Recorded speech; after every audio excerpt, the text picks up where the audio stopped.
The Virginia Cable Telecommunications Association and your local cable provider presents Cable Reports.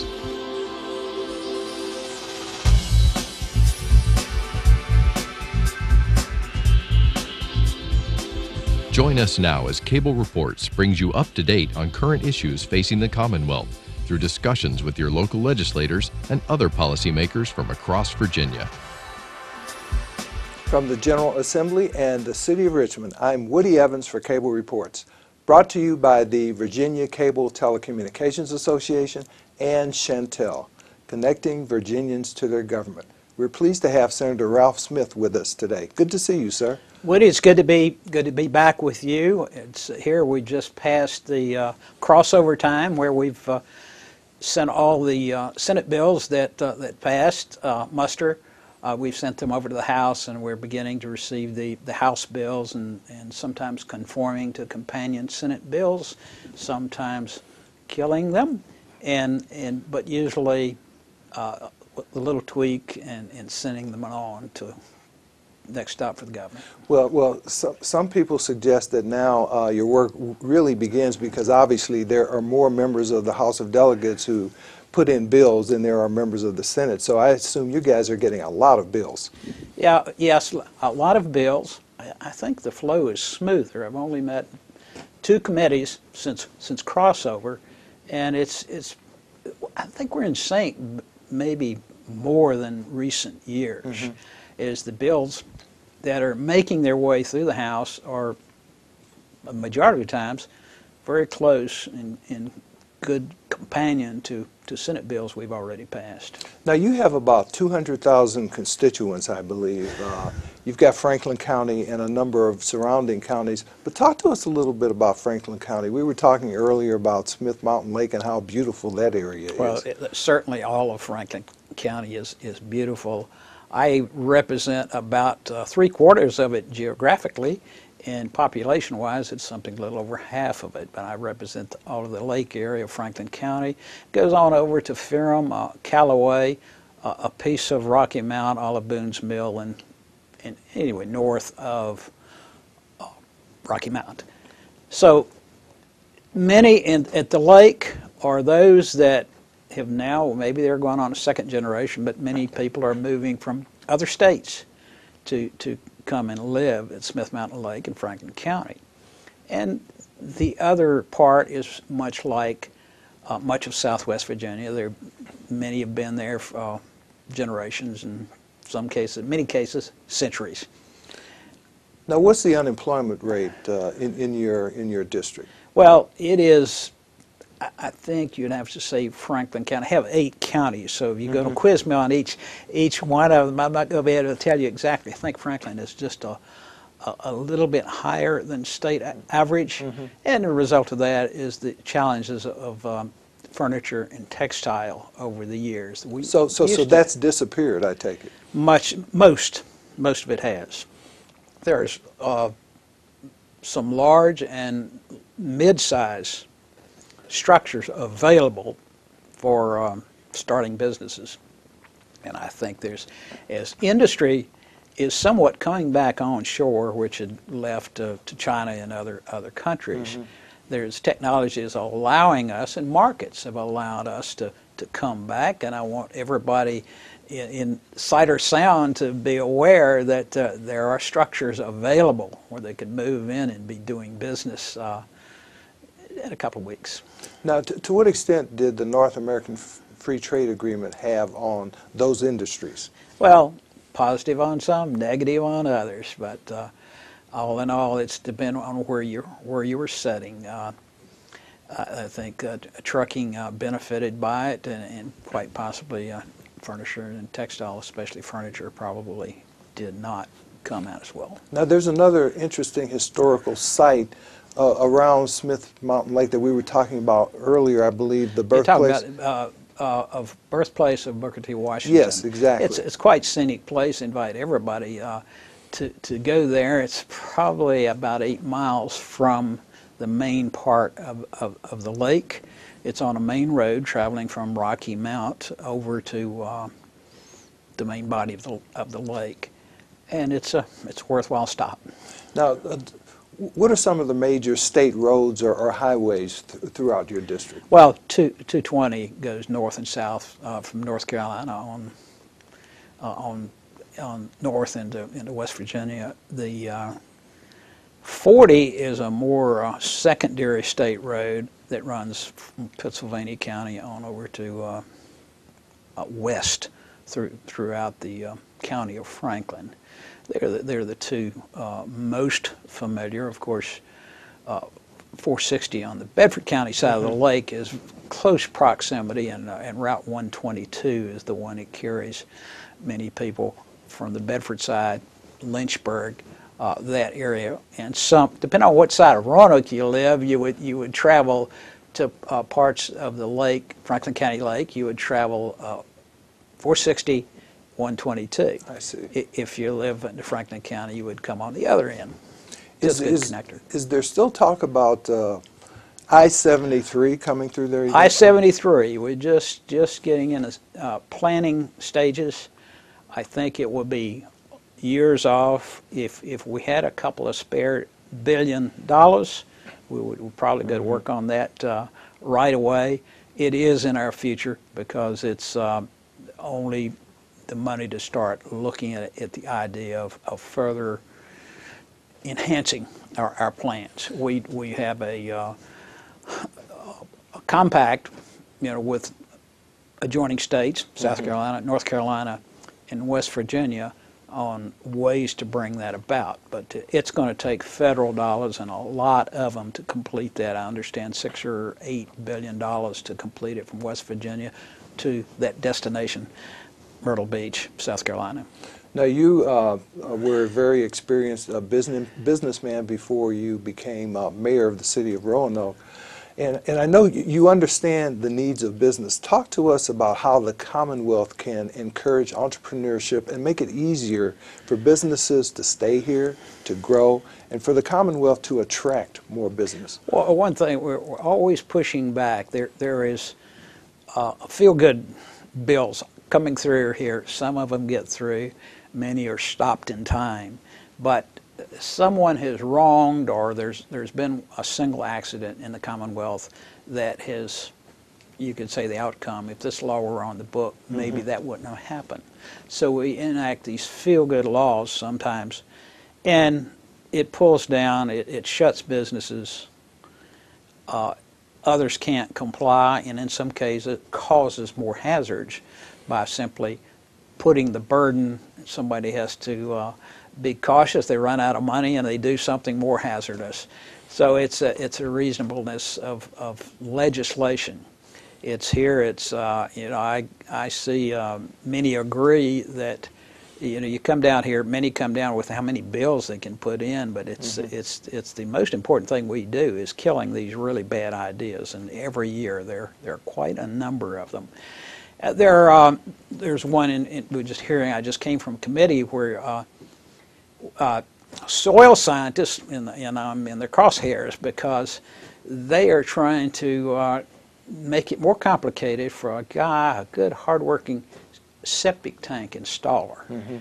Usually, the septic tank installer chose to go in that business because he didn't really like to spend a lot of years in school. But now they want to send him to school. He knows how the incoming line, how big the box is, and the outgoing lines, how long they need to be, from generations often of experience. But somebody wants to tell him, you need to be able to calculate the mathematical formulas. And it's not in there, and it's not needed. That sort of thing, that's just one example of regulations. Somebody thought it was a good idea. It sets up another cottage industry for regulators. And when you're regulating, you're not making widgets, you're not fixing components, you're not providing for the welfare and the good of the masses. So in other words, this is a bill that would require some type of certification and would require a person who wants to enter that industry, who has the background and experience already, to jump through another hoop. Yeah, there are many from Southwest Virginia required to come down to Richmond, spend a couple of days in school, and they probably get coached and somehow get a certificate and go back, and paid a fee and spent a couple of days from their business to no real good. And that is an example, prime example of do good. You could argue, I could get on the other side and argue why you need to do this. But in reality is, every time you add a burden to someone who wants to build a home, who has to maintain a home, or a landlord who has to maintain an apartment complex, every time you add some layer on there, it's made it harder for individuals to survive. Now, talk to us about those issues in terms of what got you involved in politics. You were a businessman for a number of years. I assume you saw these kinds of things occurring, and it made you want to change those kinds of things. Is that what got you involved in politics? You know, the first 20 years, I started my company. It was a tiny company. It grew a bit. And when I sold it, it was 40 years later. And I tell people, the first 20 years, I didn't see what's going on around me too much. My head was down in the business, creating the business and making it prosper. But after about 20 years, I looked up and I said, I can afford to take a day off here and do something else on occasion. At that point, I was recruited to help some candidates running for office. I felt very comfortable, and we clicked, some of the more conservative types, and we clicked very well, and I ended up pretty skilled at promoting and helping them get elected. And it wasn't my intention or ambition. You hear these people that in high school, they wanted to be president or something. Well, no, I never dreamed of being mayor of the city I grew up in. I never anticipated. But it was kind of a back door. I was the guy who was there who could do it. And I was kind of pushed into that in the same way when I came to the Senate. I could argue it wasn't my idea, but here I am. So, what was it like being mayor versus being in the Senate? Now, as mayor, you're sort of the CEO of the city. Here, you're one of 40 people, even though you have to deal with the city council. But what's the basic difference? Well, you know, I could argue, and probably most would agree, I'm a better CEO than I am a legislator, because the CEO has to weigh all the issues and then go make a decision that is in the best interest as mayor of all the citizens, or as the business, to make the business thrive. Legislation, it's a kind of the give and take. You know, I'm a guy of principle, and sometimes when you can't refuse to go against your principles, sometimes you lose a supporter, and you know that happens to me quite frequently. That you know, I voted against my close friend's bill because it just wasn't within my principles, and so I needed some help, and it wasn't forthcoming. So it's I'm more focused on amending bills that can be fixed, focusing on killing the really bad bills. And I put forth a few. You know, the one that's that I've put almost every year forward. The first year I came here, not being on finance committee, I was told, you go in this side room, we explain the budget to you, and you can see what you like, what you don't like. Without discussion, 34 minutes later, we were back in the chamber and voted for that budget. 34 minutes later. 34, you know, and that budget bill is about like that. Sure. And so second time around, we will not put forth a budget for a final vote until 48 hours after the conference committee reports. You tell us exactly what's in it. Now, I could not read and examine everything in it even in 48 hours, but it's on the internet. Of the 8 million plus citizens of Virginia, believe you me, somebody's going to see most every page, and somebody's going to catch something. That's my idea. I hope it will survive in the House. It passed the Senate by a comfortable margin. But also, there's never been, since I raised this question, we've never had just 34 minutes. Usually we go a day. Last couple of years, it's been closer to 48 hours. Mm-hmm. Well, the budget process seems to have proceeded quite smoothly so far this session. And the Senate has a version and the House has a version. What happens now?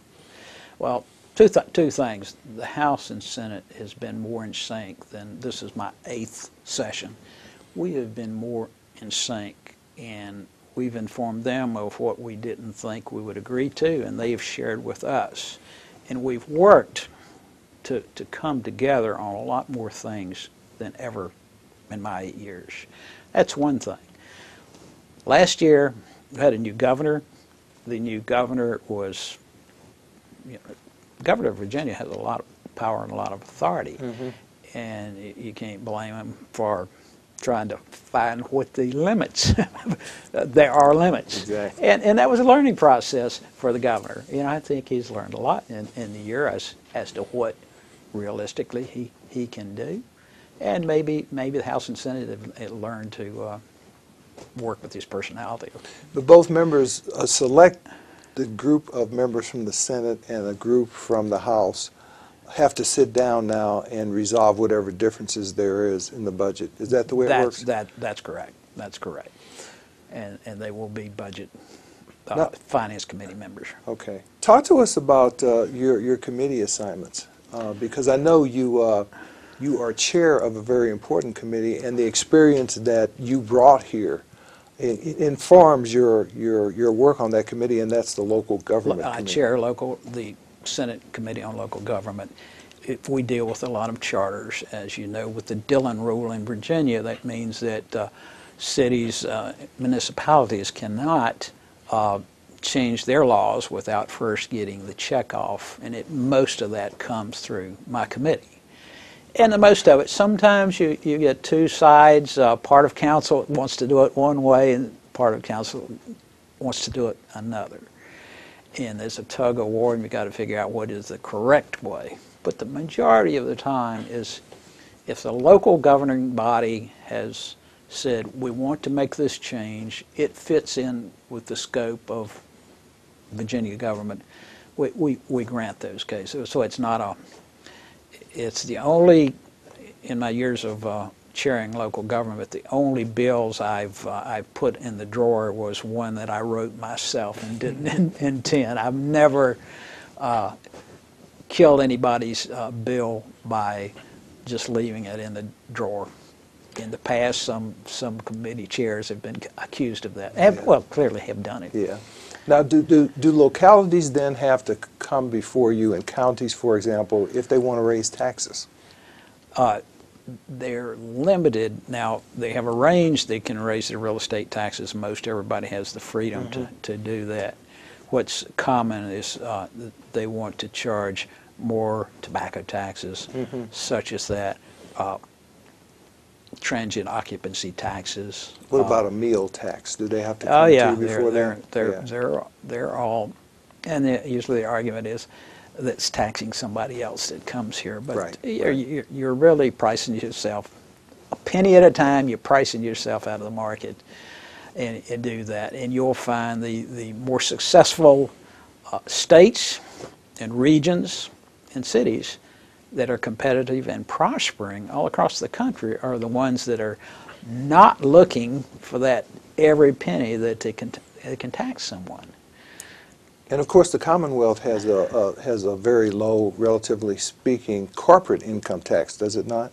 Yes, and we'd like to see that lower. Most people would. We've had a fairly balanced. I mean, we've lived with the tax structure that 50, 60 years. The big change in 50 years is instituting a sales tax, 1966. 3%, little damaging. It was going to fix all the ills of the Commonwealth, and then it went to 4, and then 4.5, 5, and 5.3, and it continues to inch up. That means that you, the taxpayer, the hardworking individual, you get a little less of your take-home check, and the government gets a little more of it. And as of the first of this year, I believe there was an increase in the wholesale gas tax as a result of the transportation funding bill that included a provision that would have made up that gap, if you will, if the Congress had passed a certain law. Yeah, if the U.S. Congress had passed the internet tax, sales tax collection, would have been a massive undertaking. If you're selling relatively small quantities on the internet, you'd be responsible for paying some sales tax, different everywhere, non-existent in some states, but 50 states you would be paying sales tax. That wasn't a realistic thing. I think that was kind of a back end. If they don't do something, our taxes will go up more. I vote against tax increases, and I vote for efficiency. Fortunately, we've seen gas prices come down, so Right. people did not sense that because we had a substantial price reduction in gas, and it's helped the economy overall because people or families are not having to spend this high percentage of their income to put gas in their tank. Absolutely. Now, the Commonwealth is also known as a business-friendly state. As a matter of fact, I believe Forbes has ranked the Commonwealth for a number of years as number one. I think there was one year when we fell to number two. That corporate income tax rate has a lot to do with that, but also the fact that we have a AAA bond rating and other features attract businesses to the Commonwealth. Talk to us about the need to continue that AAA bond rating, to continue to attract businesses and retain them.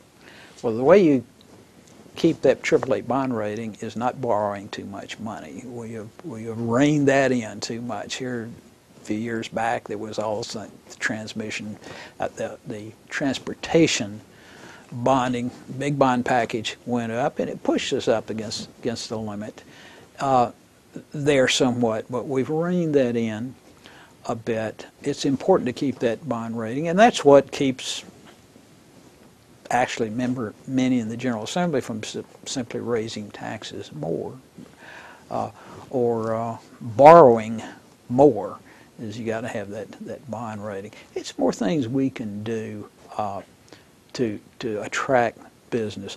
Being a business owner, I was in an industry 40 years. I was competing. Not so much the guy down the street. I was competing with North Carolina because they found ways to make it easier for my industry to do business.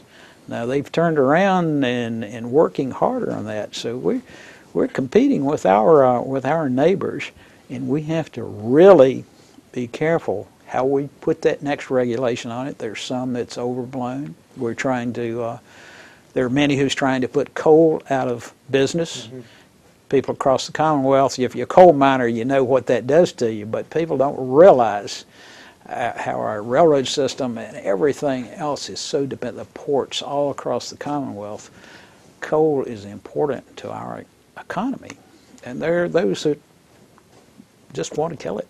Now, you mentioned the Port of Virginia, and of course, it's a huge economic driver for the entire state. Talk to us about why that is and what competitive advantages the Commonwealth has with regard to that port. Well, you can talk about it this week. Much of the West Coast is on strike and shutting their ports down. We have had better labor peace at our ports. Of course, we're a right-to-work state, are we not? That helps too, substantially. But we've had more labor peace in the Port of Virginia. We've done a lot to rein in some waste, I think, in recent years. We rearranged the board over the ports, oversees the ports. I think that's helped us as well. Back to the AAA bond rating for a moment. I recall that several years ago there were payments deferred to the Virginia retirement system. I think hasn't been resolved, but we're starting to pay that money back, and I think that really helped Wall Street this year when representatives of the Commonwealth went up to talk to them. That's clearly, it's a case to balance a budget a few years back. We simply took money that should have gone in the retirement fund, and we took it out. Now, if you're a corporate entity and did such an act, you'd go to prison for it. But that was the way to balance the budget that year without making the necessary cuts. And I think it was $500 and some million that came out. And yes, we're getting back, and the economy perked up just a little bit in recent months, and so we're going to set aside a little bit more than we had really budgeted to pay that money back. Now, you're also on the Education and Health Committee. There have been a number of education reforms dealing with the standards of learning. Have you heard much about that from your constituents? Yes, and I think everybody agrees, and I'm on the Education Subcommittee who deals with those things. There's 5 of us that spend a lot of time working through those bills. They're just not everybody wants to change the standards of learning, but we're having a hard time agreeing on how we will change it. A method that I have pushed forward, and I'm making progress with it. Many of the Secretary of Education, when I first introduced it to her, thought it was a great idea. Other educators, school superintendents, thought it was a great idea. But then when they all got together, said that's counter. No, that's changing things on us. And I was proposing that we do some sampling.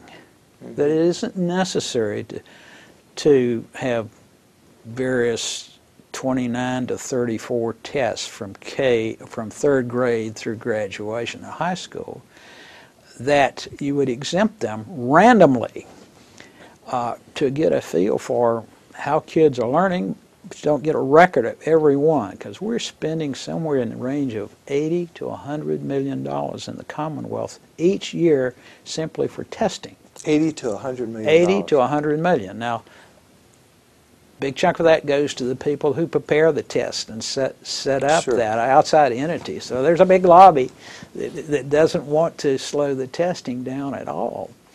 But that's a huge cost. It's the pressure of the educators. My argument is the IRS does random auditing, and that's what keeps virtually everybody honest Right. with her, because you might get your tax return looked at. But the 100% auditing is essentially because we gather that information, no real good comes of it. Well, thank you for being here, Senator Ralph Smith. Well, thank you. It's so good being with you. Thank you for watching Cable Reports, brought to you by the Virginia Cable Telecommunications Association and Chantel, connecting Virginians to their government. Until next time, I'm Woody Evans.